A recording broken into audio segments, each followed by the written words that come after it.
Where we're going, we don't need roads. We don't need microphones, or do we? We do need microphones. Okay. People won't hear us otherwise. Oh, yeah, I didn't think of that. Oh, hang on. Are they listening? Oh, they're listening. What, already? They're there, yeah. Welcome to the show. Hello. You've made it this far. So we are talking this week about... songs with people's names in them. Now again, usual rules apply. The names can be in the title, the lyrics, the album, the band, whatever. I didn't know that, but I just did song titles, but whatever. By strange coincidence, so did I. So maybe we've got a different show. Well, yeah, when we week. said songs with people's names in them, I kind of thought, that's what I meant. But anyway. We defaulted to the title, so maybe that's a future show in mind. No, that's alright anyway, but it's good. Yeah, it might need a bit of research depending on how, much music you know, but there's a lot of them, isn't there, actually? A lot of songs with names in them. I mean, very well known one, Layla, is one, isn't it? Very well known. You've got the classic songwriting trope that most songs are about love, money, that sort of thing. Drugs. Yeah, sex. love, money and drugs and all that stuff. So obviously if you've got lots of love songs, you've got lots of name songs. I was saying to people might remember Scott, who was on the show a couple of times a while ago. I was saying to him, I had a thought which was how much music would we actually have left, especially from decades ago, if we got rid of all of the songs that people wrote while they were intoxicated? Oh right, we're only accepting teetotal sober songs. I think that's going to be a pretty narrow list.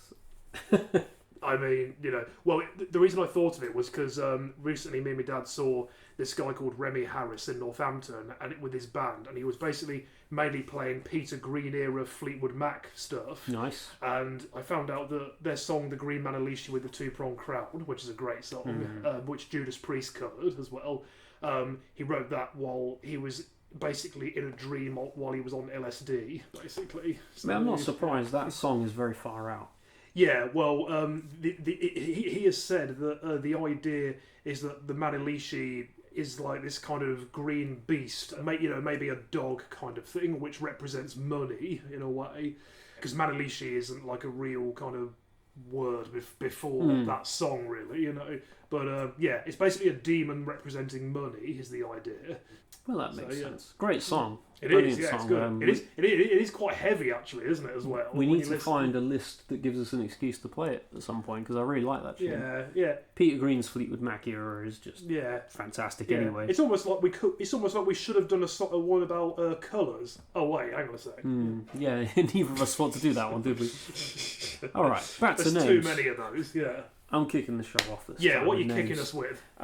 Well, as soon as you say songs with names, there's one that comes to mind straight away, which is Jeremy by Pearl Jam. Ah, yes, this one I have heard. Not for a long time, but I have heard it. I just love that harmonic intro to the song. It's from 10, of course, one of the essential 90s grunge albums. Hell yeah. Not my favourite Pearl Jam album though. Fair enough. No, I like Versus better. Okay. It's got some very weird moments on that second album. I've got a couple of Pearl Jam's albums, but I'm not well clued up on them as much as Alice in Chains or Nirvana or Stone Temple Pilots. I think quite often Pearl Jam kind of lean into more folky and country influences at times. You can hear it cutting through some of the songs.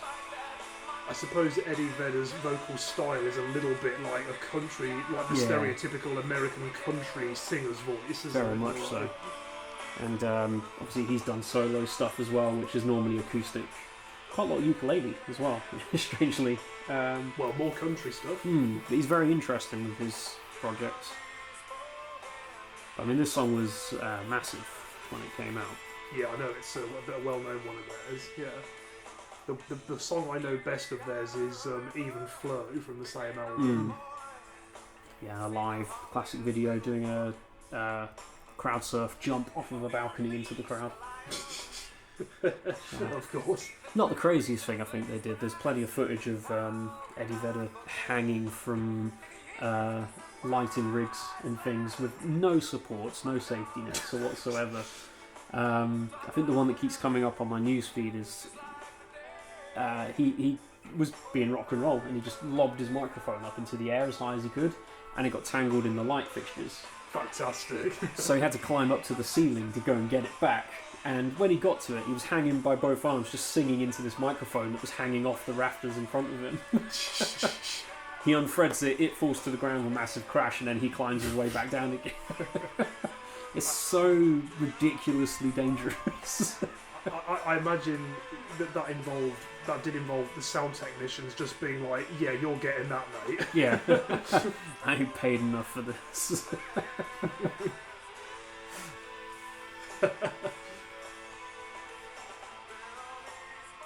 Yeah, I mean, their live performances as well. They're one of these bands that have been quite at odds with Ticketmaster. Oh, that's what I was trying to think of. Because they had a big spat with Ticketmaster once, and they refused to do a show somewhere or play a particular venue or something because of how the ticketing prices were being done or something. Yeah. Something like that. Yeah. So things like initially just the overamped price of a ticket. Yeah. And then they had things where they would do resales for people, where they would charge the fan again to resell their tickets, it was all stuff like that. So I get where they were coming from, but it was also kind of self-sabotage for themselves. So even in the 90s, that shit was going on. Yes. I'd imagine further back if you look hard enough as well. Yeah, fair enough. Hashtag capitalism. Oh wait, we're not supposed to get political. Oh, who cares? Not too political. Anyway, let's invade Greenland. Oh no, that gives a clue as to when we recorded this. Oh no. I mean, I did see this thing from Navarra Media, who I follow. They're an independent media outlet on YouTube, and it did say about this speech he gave being one of the most important of the century because it basically just showed how his mental decline is going now. You know? So, oh dear. You know. Nice song though, yeah. Oh, hell of a tune. Mm. If you've not seen the video for it as well, it's worth a watch. Oh yeah. Yeah, following what's happening with Jeremy.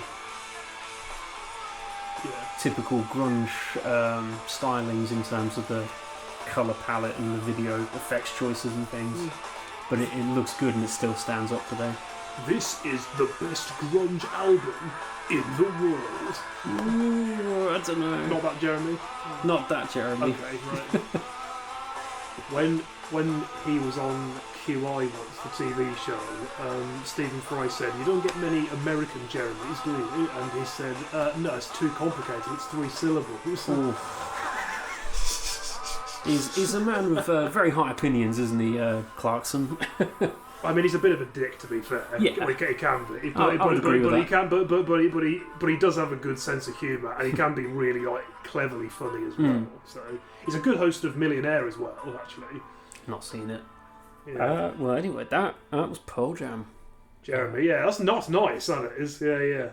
I need to give that album a proper listen. That was the first one of theirs I bought. I basically only know Even Flow. Oh, and no, I do know Alive. But yeah, I need to give that one a proper listen again, honestly. I know it's well regarded. Yeah. Yeah, I mean, the thing with Pearl Jam, there's always the jokey stuff that's going around about how sometimes the lyrics are a bit unintelligible, that you can't really hear what's being sung. Because of that country and western... The vocal delivery, yeah. But I don't think it detracts particularly. I've always enjoyed listening to them. My favourite song of theirs is Worldwide Suicide. All right. And the music video for that is actually a live performance, which I think does better than the studio version. But both offer a really impactful delivery. The lyrics are brilliant, and you can hear what he's saying. It's just not a casual listen. You have to pay attention. I think that's the problem. Can I ask a quick question? When you edit these, do you have to turn my voice down a bit more than your own because I'm louder? No, I think it's a fairly equal mix. It depends where I'm sitting on days, because since we went stereo, it's gotten better. Fair enough, that's good. Yeah. I just naturally talk quite loudly, that's all. So as I'm sure you know, but yeah, that's fine. I just wondered. Fair enough, that's all right. I could be loud if I want to. That still wasn't very loud. What did you say? What? That still wasn't very loud. The peaks are rubbish. Anyway, next song. So I've got 2 of these songs of mine are on my phone because that's how obscure they are. Is that the one you want to go for next? I mean, it's up to you. What do you want to do? You choose. Well, that one just there underneath Jeremy, I think that'd be a good one to do finish on because it's a kind of ballady song, so that'd be a good one to finish on. So I tell you what, why don't I do my 2 songs on my phone first, and then we'll take it from there. Well, first one I start with the heavier one of the 2. So I've played this band on here before called I, just the letter I. Yes. Yeah. I think you've enjoyed them, haven't you? Hold on. Hey, Whoa. Yeah. Bleeps and bloops. I like it already. Yeah, they were too eager to get going. They sounded good on that last song there as you played this. It was album closers, and it was Do What You Want from their only studio album. Well, this is from the same album. That was track 10, the closer. This is track 7, and it's called Mary, this song. Okay. I remember reading, because like I said, info on this band is hard to find online because they're so obscure and difficultly named as well. Disappeared under the layers of history that have accumulated in only 20 years. But yeah, I think this song, I remember seeing some kind of contest or some publication declared it their song of the month or something. Okay. So as far as the band goes, it's one of their best known, but that's not saying much obviously because they're really obscure now. So yeah, but it's a really good song anyway. Yeah, definitely a heavy kind of one, and there's really nice guitar sounds in this. I mentioned before vocalist is very good in this band as well, and you said about how he was almost doing kind of staccato vocals with his delivery. There's a little bit of that here as well, so yeah, see what you think. Shall we start it off? Let's do it. Yeah.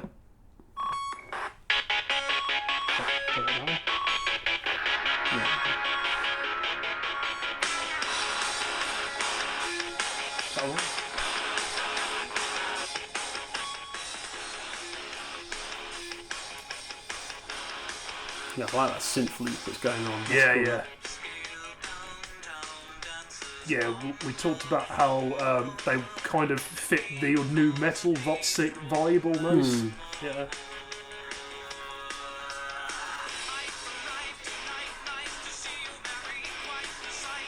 There's the staccato stuff I was kind of talking about. Punchy little words, very nice. That's it.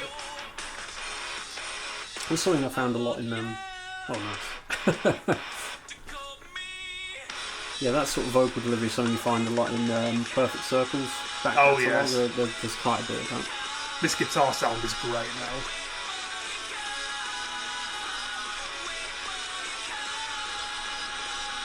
He's a really good singer, to be honest. Like I've said before, yeah. It's such a shame they didn't achieve more than they did, because I absolutely love the stuff they've done. Yeah. Wonder if any of the band went on to do other things afterwards. That would be interesting. Yes. Yeah. Yeah, it would be interesting. Yeah. Yeah. In case you might have forgotten, this album came out in 2004, so it's kind of with, still with the new metal scene in a way, like Linkin Park, that kind of era, Yeah, you definitely hear that kind of sound in there. Yeah. Disturbed as well, perhaps. Yeah, that's the one.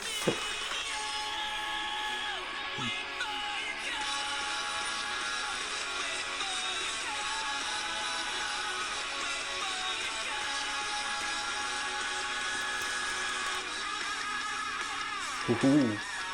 Yeah. Oh yes. The guitar tones in this are very, very cool. Yeah. I mean, this could have been a perfect spot for a real shredding guitar solo, but that was nice and subtle. Oh, hello. Ooh. Very contrasting, but it works really well, actually, doesn't it? Nicely discordant, bit creepy. Yeah. Just some gentle drumming to add in as well. Now we're back.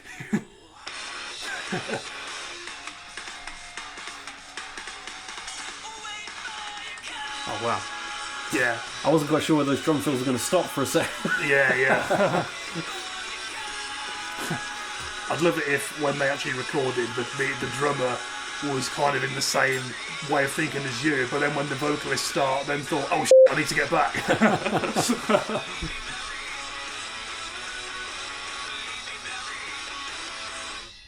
Oh, wow. That's it. That was a choke at an end, wasn't it? Wow, that was a good song. Yeah, it's great, isn't it? Yeah. Interesting band. It is criminal that I've never heard of them before, and like you said, they didn't really get commercial success. Why wasn't that picked up more? It really is, yeah. Like I said, they should be on iTunes and Amazon. I don't think they're on Spotify, but yeah, it is a bit tricky to find just because of the band name. Basically, that's what makes it tricky to find. The album's called Off the Hook again, and then later changed their name to We Are I when they did that EP of the same name. That is easier to find. I think you need that album title to stand any chance of finding anything about them at all. Yes, it's a shame. Yeah. Like they've kind of done themselves in slightly by having such a minimalist name. Yeah. Well, the thing is, I think there was at least one other music artist with a similar name. I think that was kind of the reason for the change. Supposedly, it was something legal that they made the change about, but yeah. I mean, the second most common letter in the English alphabet, right? Is it? I know E's the most common. Yeah. But, yeah. So possibly. Do a Google search just for I. You're going to come up with a lot. Yeah, you won't find that band, unfortunately. But that's why I wanted to do this podcast and my radio show and everything else, because I like sharing music with people, especially obscure stuff, because there's so much obscure stuff that I know about that's brilliant, that I know other people will enjoy, and I hope you enjoyed listening to that. It needs unearthing more. It does, yes, absolutely, yeah. Mm-hmm. Okay, well, what's next? In complete antithesis of that, I'm going for a very well-known band. That's nothing wrong with that at all. The good stuff needs celebrating as well, yes. So, I am sticking with grunge as well. Very nice, yeah. But this is the album where they went quiet. Okay. So, Smashing Pumpkins, brilliant grunge band. They've obviously moved into different styles of rock and metal throughout their career.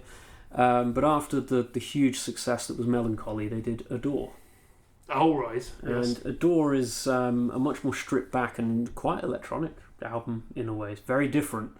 And it's my favourite of theirs. And it starts off with a very, very nice, very quiet acoustic number called To Sheila. Okay, fair enough. And it's got banjos in it as well. It's like you couldn't get any further away from grunge. Bullet with butterfly wings than pulling a banjo out. I now want to hear if anyone has made a banjo have distortion effects on it to see what that sounds like. It must have been done, but someone must have by now, surely. If that's you, send us a message. We want to hear that.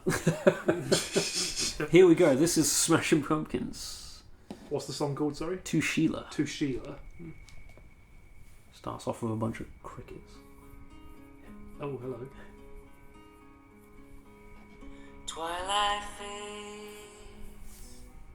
I mean, I don't think it sounds out of character for them, really, so far. No. The sky's cruel torch. But at the time, everyone was wanting a follow-up to Melancholy, which was a very, very rocky album. Because that's how people work, unfortunately. So then they whacked this out, and this is track 1. So in terms of album openers, which we've done already as a session, debut album openers we did. Oh yeah. But this as an album opener is very, very odd. It's a real lull into things. Yeah. The album does pick up, it does get heavier, but it gives you this false start almost here, and it's such a come down from what came before. It's as open as to rock albums go, it is an unusual choice. Definitely. Yeah. Sounds great though. Lyrically, it's absolutely beautiful, and all those harmonies going on.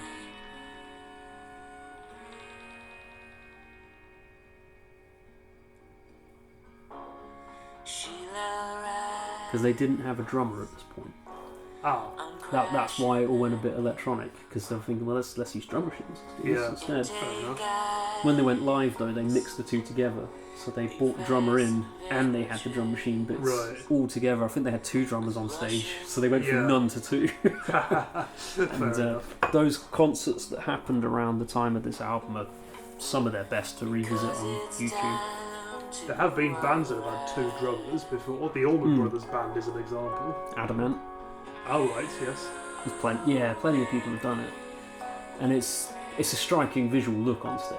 Yeah, definitely. I mean, drummers' arms are everywhere when they're playing, and then there's just bits of metal cymbals, things flying around. It's visually stunning, and the sound is massive, obviously. Mm-hmm. This is really nice. I like this. Yeah, I need to explore them more, really. I've got a few of theirs, but I need to explore them more. Banjo.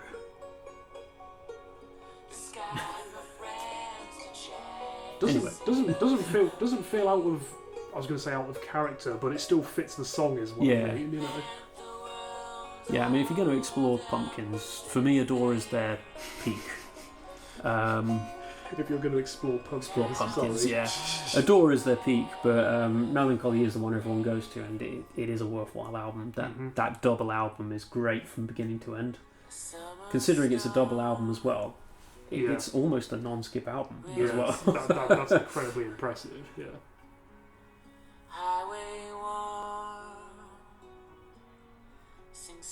In fact, my original choice for this list almost came off of that one. Yeah. Yeah, this is really good. Yeah. So there is rockier. Is there rockier stuff on this album later on? Yeah. So the actual title track, Adore, is quite a good rocky number. Right. Definitely an unusual choice to open with there. But yeah. In fact, as soon as this song stops, you've got the electronic drums of that heavy song next. Fair enough.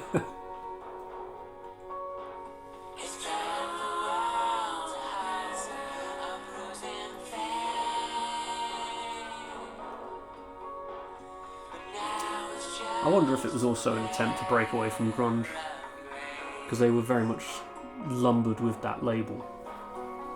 But you can't describe this album as grunge. I know they have kind of explored outside of grunge a bit as well, haven't they? So yeah. So whether that was a conscious decision on this or not, I don't know, but they definitely moved really nice and far away from it. Yeah, fair enough. Yeah. Mind you, they've just had a new song out, haven't they, with Youngblood? Oh really? Okay. Yeah. Which is pretty good. Yeah. Okay. Nice. I wasn't sure about the pairing at first. I was like, why is Youngblood wheeled the Smashing Pumpkins out onto his new single? And is it just to get some rock and roll heritage kudos injection or something? But actually, it's a solid song. It really works. Yeah. Very good. Excellent. Yeah. So that was really nice. That was beautiful. Yeah. Here's an idea for a future show. Bands with only one original member left. Oh, that could be interesting. Yeah, maybe we might do that one day, or maybe we have, I don't know. Maybe no original members. Yeah, exactly. Because actually, the Pumpkins would have been on that list. I was going to say, is Billy Corgan the only one left now? No, they've got 2 of the original members back. Okay. But there was a hell of a long period where it was just Billy. Yeah. Fair enough, yeah. The drummer's been pretty much with them the whole time. He missed Adore. Yeah. And then I think there was one of the revival albums that he missed out on as well, which was just Billy on his own. Yeah. But then he's on everything else. Fair enough. I need to listen to more of them, definitely. I've got a few of those. I've got the first few. I've got Gish, or Jish, is it called? Is it Gish? Yeah, probably. Siamese Dream, Melancholy, and then I might have Adore possibly as well. I've also got one called Zeitgeist as well. Is it called Zeitgeist? Or there is a Zeitgeist time, yeah. That's where I kind of lost track of them a little bit. Yeah, because I remember I played that in the car when I was driving home from a gig I did once, and I remember enjoying it, but I can't remember any of what it sounds like now because it was too long ago, you know. But yeah, I need to explore them more. Yeah, it's your choice next. It is my last phone song. It's on your phone, as it right? were. Okay, all right. It's my phone again. Say hello. Yeah. Say hello. No. Okay, it's all right. It's okay. It doesn't actually have a personality, so it doesn't matter. So. Now, another band who, won't be on Spotify, and I don't think are on iTunes or Amazon when I last checked. So the CD, you might find it on eBay. I have seen it on eBay before. I I bought it from Shakedown Records, who I think I've mentioned before. They're based in Milton Keynes. They specialise in rare and hard to find releases, and not just obscure artists, but well-known artists as well. You know, cassettes, CDs, vinyls. You know, every Black Friday they do 20% off everything. So once a year I order about 20 CDs from them, and they all come in a big box. And this was one I took a punt on. I've taken a punt on a couple of CDs I've bought, and oh my god, am I glad I took a punt on this one. So the band's called Electric Shocks. Okay. And the song's called Laura Never Called is the name of the song, and it's actually in quotation marks for some reason. Oh. But the album, the only album they did, as far as I can tell, you know, that's on Discogs and elsewhere, it's called Wild Dog Setting. It's called, and basically it's only about half an hour long or less, but there is about like 12, 13 songs on it. So basically, if you like short, fast, heavy indie rock songs, then check this album out, because it's really good, honestly. I listened to it while playing Ratchet and Clank 3, I think, some time ago. But it's really good, though, honestly. If you like, you know, punchy, heavy indie rock, like, you know, I say heavy as in not grungy, but more distorted, but like twangy, I suppose, in a way you could say. But yeah, if you like that stuff, check this album out. It's so good. This is Laura Never Called.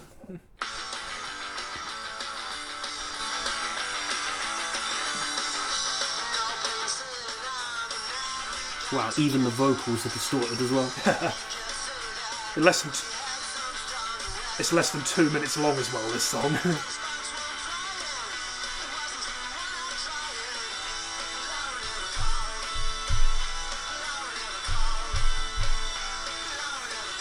I've always loved this song ever since I first heard it.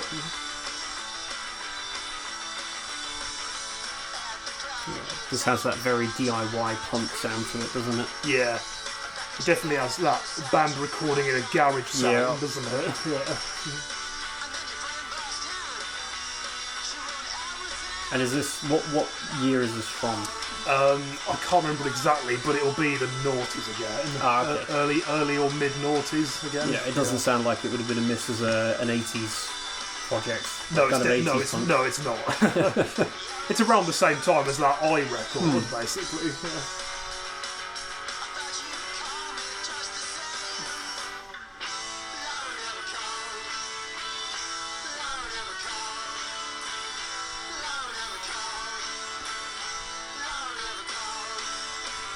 Yeah, the whole album is basically this kind of stuff.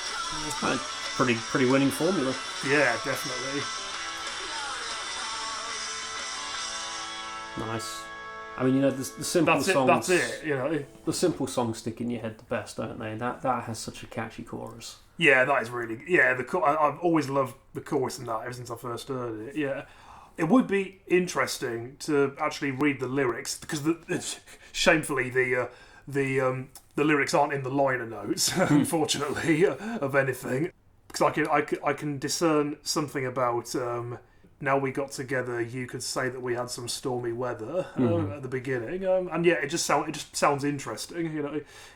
I mean, it's mainly based on like 2 chords, isn't it? I think the whole song, and yeah, you know, I mean, Ramones based, you know, 2-minute songs on like 3-chord patterns, and these guys thought, you're putting too much effort in, lads. That's what made me think it was that kind of 80s sounding thing to it, because it really sounded like that CBGB's punk stuff going on. They really just rocked up for, I know 2 chords, let's make a song. Yeah. And that's not a criticism, that's a great thing. Yeah, yeah. You can write a song with 1 chord. I've just looked on Discogs, and it's 2003, the album. Wow, okay. So, yeah, noughties indie rock, basically, yeah. Oh, actually, apparently, according to Discogs, they did do something else as well. There's a song on the album, yes, 12 songs, the album, and yeah, I think it's less than half an hour. One of the songs is called Trouble Gun, and apparently that was released as a single with a couple of albums that I don't think... a couple of tracks that I... Oh, one of them is on the album by B-sides, but that was all they did from what we can see. So, Oh, there is one B-side that's not on the album. There's a Live Fast, Die Young kind of band then, yeah. Yeah, basically, yeah. There is a B-side called Don't You Get It, which isn't on the album, actually, according to this. But there is I'm looking at this, and yeah, it is on eBay and Amazon, as CD copies. So yeah, definitely check it out if you like short, fast, indie rock stuff. Definitely. All right. Mm-hmm. Well, staying with indie, but I don't know if you call this rock necessarily. So this is sometime in the late 90s, early 2000s, and PJ Harvey. Ah, okay, yes. I've heard of that person. I think I've played her on the show. But I did play her on the show before. In the Horses in My Dreams, was it? Yeah. We talked about Bjork. I talked about Bjork breathing on someone's toast. Yeah, something along those lines. So yeah. Well, this is a slightly earlier record of PJ Harvey's. So this is a song called "A Perfect Day," Elise. Elise being her name in the title. And this was actually just dumped on a playlist for me one time. I'd never heard this tune before, and it came up just in time for us to start this show. So, perfect. Yeah, great. Let's go with this one. I like PJ Harvey. I like this song. Here we go. Yeah. Now, there are multiple versions of it out there as well, because recently PJ Harvey's been reissuing all of her albums, and they come as like a companion set with demos and alternate mixes and things, so there's a few variants of it in the wild, but this is the original.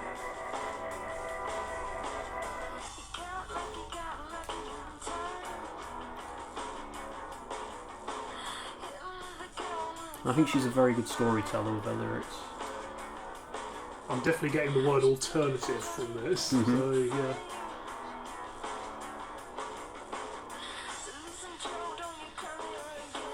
That snare sound, like it's a sound I've heard before, obviously, but I always feel like that snare sound in particular has a particular, band playing in a garage feel to it, because it just sounds kind of rough. Yeah, it sounds rough, not a criticism, of course, because I love the sound, but it sounds, kind of unpolished and it kind of It's quite funny that some people really, really struggle and agonise to make their songs sound like a rough demo. There's a friend of mine who's been recording music. He has tons and tons of high-end gear to record his stuff. It's just like, I need to make the sound of the tape player turning off. Okay, so I found a plugin online to download that makes the sound of a tape playing off. I was like, do you own a tape player? Just record it. Yeah, that's literally it. But he's not the only person I've ever encountered doing it. There was people talking about, well, how do I get that sound of a snare drum? Yeah. And it turned out to be, you went back to the original recording, they didn't use a snare drum. They hit a couple of planks of wood together. Oh, right, okay. So there you go, and hit a couple of planks of wood together, you got the sound.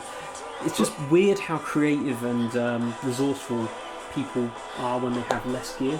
Yeah. I was just thinking, this snare, it's making me think of Metallica's Saint Anger snare sound. Oh, the keg. Yeah.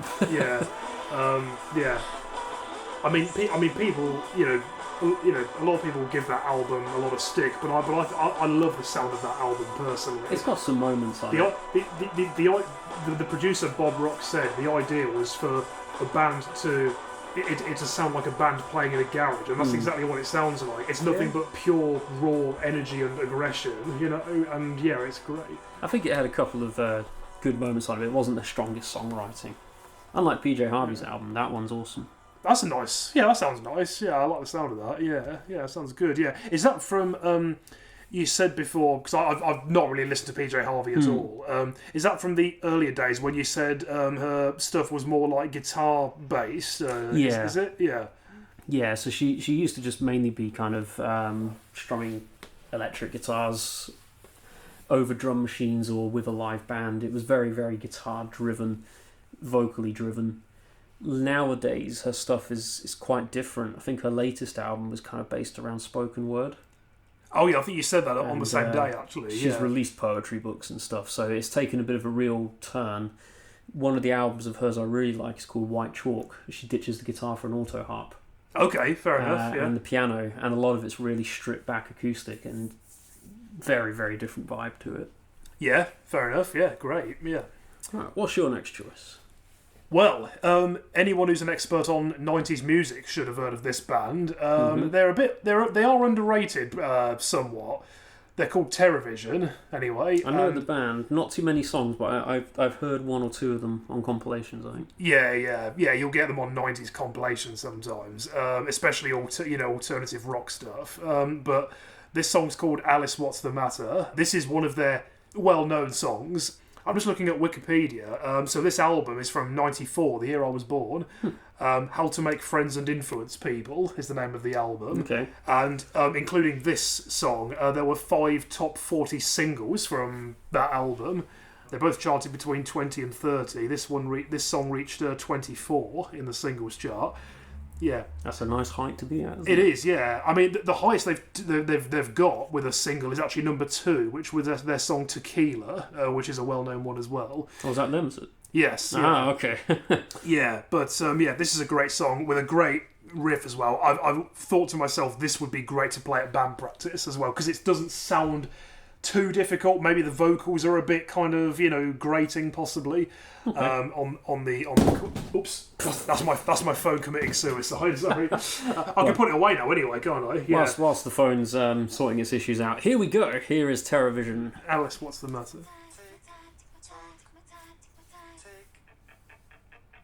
That was an interesting start. Yeah. The main riff in this sounds a bit like Paranoid. You'll see what I mean.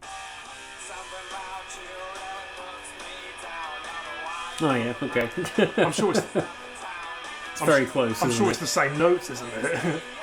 It's very close. It sounds good though.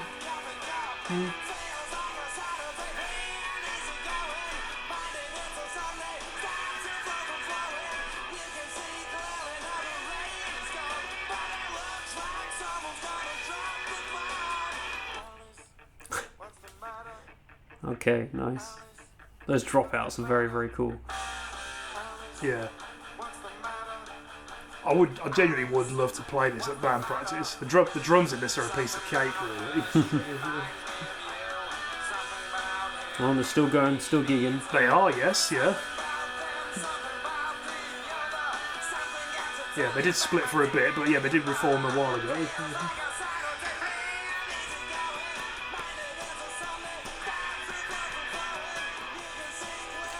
Now, big question is it going to launch into a guitar solo, or are we bypassing that?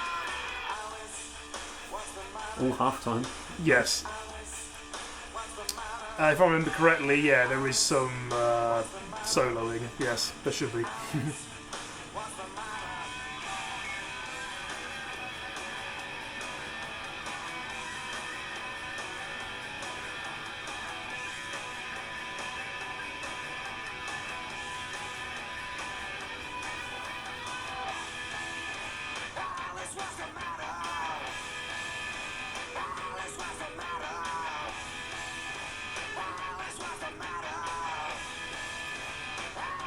Like I said, maybe the vocals would be, a bit of a strain potentially, but it's a bit shouty, yeah, but it's working. Yeah, it's great.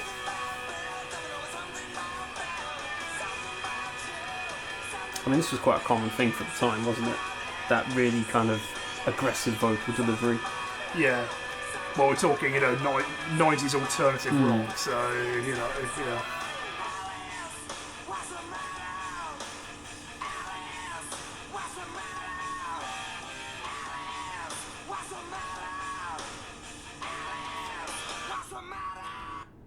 Wow. And did they ever find out? Well, they're still asking that question at their live shows, so okay. Maybe not. Poor Alice. Yes. Oh, that was a pretty sound song. I enjoyed that one. Yeah, I love that one. Yeah, it's great. Yeah. I'm sure it is the same notes as Paranoid, though, isn't it? Those four notes. Very similar. Yeah. I swear, I would put money on them being the same notes, but it still sounds awesome. Yeah, love the sound of that. Really, really good. Yeah, they deserve a bit more attention. Yeah, definitely. Now the next song I'm going to play is on YouTube. Yeah, and it's because it's on a very obscure CD compilation. I like a band called The Hollies. Oh yes, classic. 60s, 70s kind of thing. That was their heyday, yes. And they had so many good tunes. The other person I'm a big fan of is a soundtrack composer called John Bryan. Okay. And he's very heavily influenced by people like the Beatles and the Hollies. And there was a compilation CD that came out of Hollies covers that he jumped on and has a song on. Okay. Oh, okay, fair enough. So he covered the song Suzanne. It's a fairly faithful cover, to be fair. He plays the same chords, he sings it in pretty much the same way, but he's just showing off his production skills. There are weird noises, there's bits that become distorted on purpose. Now, for some reason, the video on YouTube is 8 minutes long. That's interesting. The version I have of it on CD was only 4 minutes long, but my CD player is not available. So, we're going to see how this goes. I might edit it down later on. So, I'm going to hit play. Yeah, I've shamefully not listened to much by these guys. What, the Hollies? Yeah. I mean, they're still around. They are in some format, yes. And maybe they'd be one for no original members, would they? Possibly. I think there's still one. Maybe. Yeah, I wondered if there was, yeah.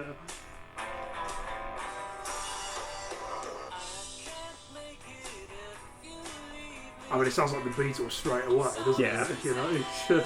I mean, there's something about the way John Bryan does production where it instantly sounds Beatles-esque. Yes, definitely. But he has got his own identity, and I've loved pretty much everything he's ever put out. Okay, fair enough. He most likely came to prominence for me with the Eternal Sunshine of the Spotless Mind soundtrack. Right. So he's got a few original songs on that, and then composed the score for the movie. But it had this period of time where he was just doing big soundtracks. And they were all great. I Heart Huckabees was almost a solo album for him.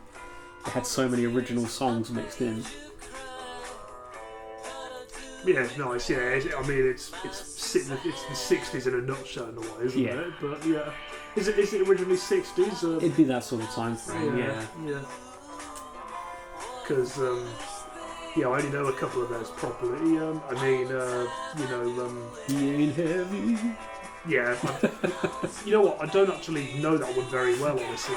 But I know The Air That I Breathe. I know. Oh and, yeah.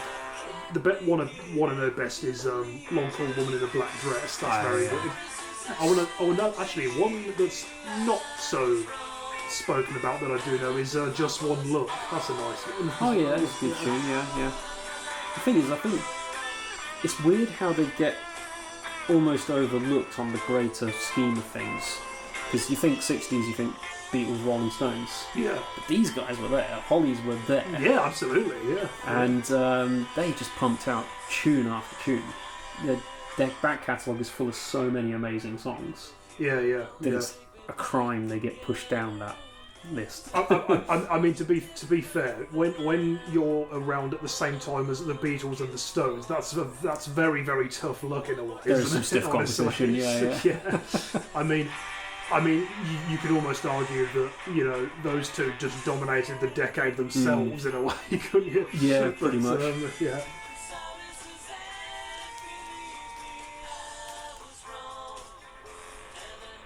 I don't know about you, but when you come across a song that's got a name in the title, do you always try and find out who it is?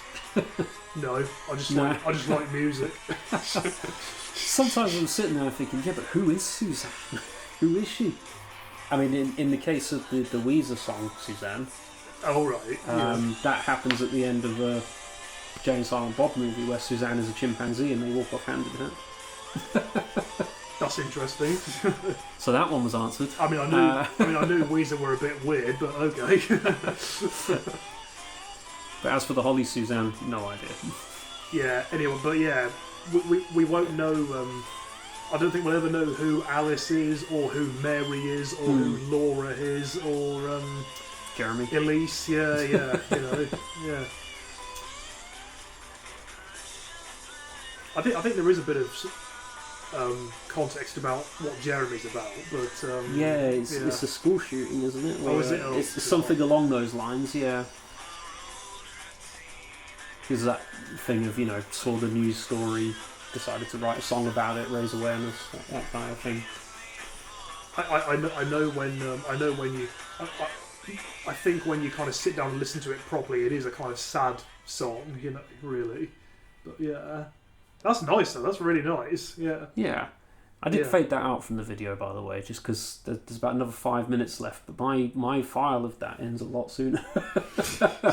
I imagine. So if he can't have it, you can't. You listeners can't either. Exactly. Go find it yourselves. But no, the thing with that is knowing what John Bryan normally does and stuff. It's probably just going to be a big instrumental jam for the last few minutes of it, which is cool and awesome. Go check it out. But we have to be conscious of our time as well. Our time. Although, I think there's one song left. There is, yes. Now, I was just thinking, this song has made me think that would be a good theme to do sometime. Albums that are brilliant from start. You think are brilliant from start to finish. Oh, the No Skip album. Yeah, that would be a good idea. And this, for me, would be definitely a good one to use. This artist is going today still. Strictly speaking, I think it's maybe one person that it refers to, but it's kind of a band that he works with as well. Is it Sonic Youth? It's not Sonic Youth, no. Thinking Kim and First and No, so oh, maybe that's what it's about then, possibly. Maybe, yeah. Anyway, this artist is called Faux Jean, is the name of the artist, and this one's called The Ballad of Kim and Thurston. Now we're going back to the noughties again. This is '03. This record. The album's called Dead Lover. I discovered this artist through a racing game called Crash and Burn, and which has a track of theirs called I'll Waste Away in it, which is less kind of, grungy and distorted than the rest of the soundtrack, right, okay. Mostly. But absolutely love this artist. Great kind of, indie, kind of poppy stuff, and yeah, some really nice musicianship, basically. This album especially, there's some really nice female-like backing vocals in it as well. This album is the one I know best. I do actually have all his stuff, actually, but yeah, this is the one I've listened to all the way through.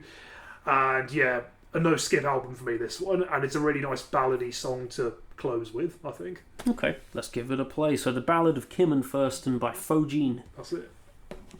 With the volume up. As long as we're alive, why don't we write some songs? So Faux Jean is the singer here. I think he does play guitar as well. So we can play our songs and we will buy advice. I feel like I've heard this before somewhere. Oh, really? Yeah. It's really weird because the melody and the clean sound, like, it almost sounds like a familiar thing in a way, doesn't it? Yeah, the classic chord sequence kind of thing going on. Yeah, those backing singers are nice. Yeah, it's really good, isn't it? Yeah. It is about Sonic Youth. Oh, it is? Yeah.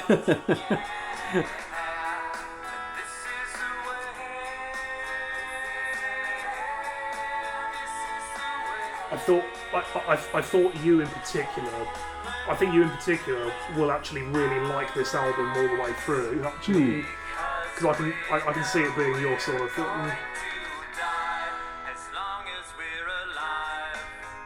There is some heavier stuff on the album. Some like kind of, one or two that are quite kind of heavy hitting, but there's loads of beautiful sounds as well, especially with the female backing vocals, as we said.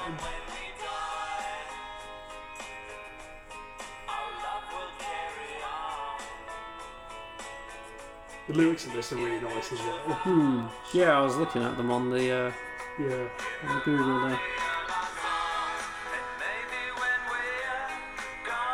I like the artist's description of himself as well. A poet, singing cowboy, and all-round song and dance man. I mean, that's quite a resume to put on next to your name.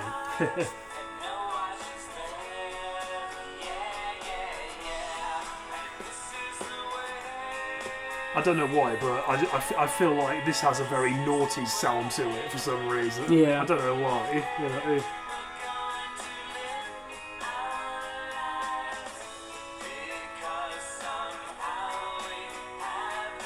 I don't know why, it puts me in mind of the Peter, Bjorn and John album that came out in the early 2000s. Oh, right, okay. Yeah.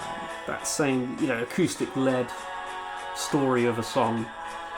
but really polished production. Yeah. Really clean sound, super clean sound. Yeah, this is a super clean album, to be fair. Despite its description, no cowboys in sight on the album cover. Not on the album cover, no.